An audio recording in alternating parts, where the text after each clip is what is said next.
CM Shivraj के जन्मदिन की बधाई गृहमंत्री नरोत्तम मिश्रा ने अलग अंदाज में दी। उन्होंने ब्लॉग लिखकर सीएम शिवराज के व्यक्तिगत तारीफ करते हुए उन्हें बधाई भी दी और उन्होंने लिखा कि जिद, जज्बे और जुनून का नाम है शिवराज।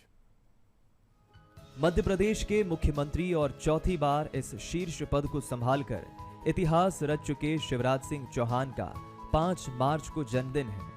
अमूमन मैं इस तरह के अवसरों पर केवल शुभकामनाएं देने तक ही सीमित रहा हूं, लेकिन इस बार मन है भावनाएं व्यक्त करने का।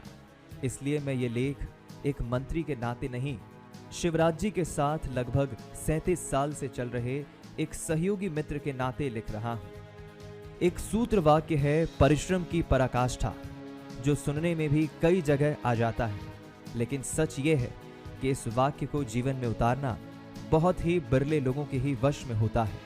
इन्हीं बिरले लोगों में शामिल है शिवराज सिंह चौहान। इसके साथ ही जब किसी में समाज के अंतिम व्यक्ति के चेहरे पर भी खुशियां लाने की जिद हो, उनके लिए काम करने का जज्बा हो, तो वो उस व्यक्ति को राजनीति में उस स्थान पर खड़ा कर देता है जहां आज तक बहुत कम ही लोग पहुंचे हैं। 5 मार्च 1959 को सीहोर जिले के नर्मदा किनारे स्थित एक छोटे से गांव जैत में मध्यम वर्गीय परिवार में मुख्यमंत्री शिवराज सिंह चौहान का जन्म हुआ। माता पिता के संस्कारों ने उन्हें सिखाया कि अपनी जड़ों से कभी जुदा मत होना, जीवन में कभी ऐसा कोई काम नहीं करना कि लोग तुमसे घृणा करें। शायद यही सीख उन्होंने आत्मसात कर ली। यही कारण है कि समाज का कोई ऐसा वर्ग नहीं है जिसकी चिंता उन्होंने नहीं की हो। किसान पुत्र होने के कारण निश्चित ही उन्होंने किसानों का जीवन संवारने के लिए सबसे ज्यादा प्रयास किए, लेकिन ऐसा नहीं है कि दूसरे वर्ग को उन्होंने कम प्राथमिकता दी। महिला और बेटियों के लिए तो उन्होंने सच में मामा बनकर ही काम किया, चाहे वो लाडली लक्ष्मी योजना हो या कन्यादान योजना या फिर बेटियों को शिक्षित करने की योजनाएं हों। उन्होंने हमेशा यही चाहा कि इस आधी आबादी को सम्मान और सुरक्षा कैसे दी जा सके। किसानों के लिए शिवराज जी ने क्या किया, ये तो किसी से छिपा नहीं है। आज अगर प्रदेश में किसान खुशहाल है तो उसके पीछे कारण भी शिवराज जी है। कहने का मतलब यह है कि शिवराज जी ने सभी वर्गों की चिंता तो की ही, उनके लिए रात दिन जी जान से जुटे रहे और आज भी जुटे हैं। एक स्वभाव जो अमूमन सभी राजनीति करने वालों में होता है, और वो है जनता से सीधा संबंध रखना और उनसे लगाव रखना।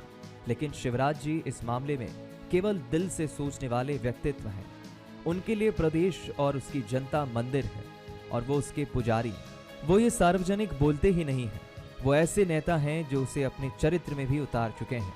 आम सभा में अगर इस देश ने किसी राजनेता को जनता के सामने घुटनों के बल बैठकर उनका अभिवादन करते देखा है तो वो शिवराज सिंह चौहान ही हैं। जनता से लगाव उन्हें जोखिम उठाने से भी पीछे नहीं हटने देता। पिटलावत की एक घटना याद आती है, जब वहां विस्फोट से कई लोगों की जान चली गई थी। लोग बहुत गुस्से में थे और सड़कों पर उतर आए थे।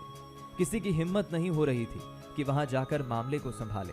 तब मुख्यमंत्री खुद वहां पहुंचे और सुरक्षा कर्मियों के रोकने के बाद भी वो उग्र भीड़ में घुस गए और बीच सड़क पर उनके साथ बैठ गए। थोड़ी देर बाद ही भीड़ शांत हो गई। बाद में जब उनसे पूछा गया कि आपको डर नहीं लगा, तो उनका एक ही जवाब था कि मेरी जनता से मुझे क्या डर, ये सब तो मेरे ही है।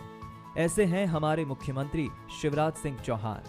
लिखने और कहने को बहुत कुछ है, लेकिन मैं बस इतना ही कहना चाहता हूं कि शिवराज जी आज की राजनीति में एक ऐसे व्यक्तित्व हैं जिनके साथ काम करके, उनके साथ चलकर अपने को गौरवान्वित महसूस किया जा सकता है। डॉक्टर नरोत्तम मिश्रा।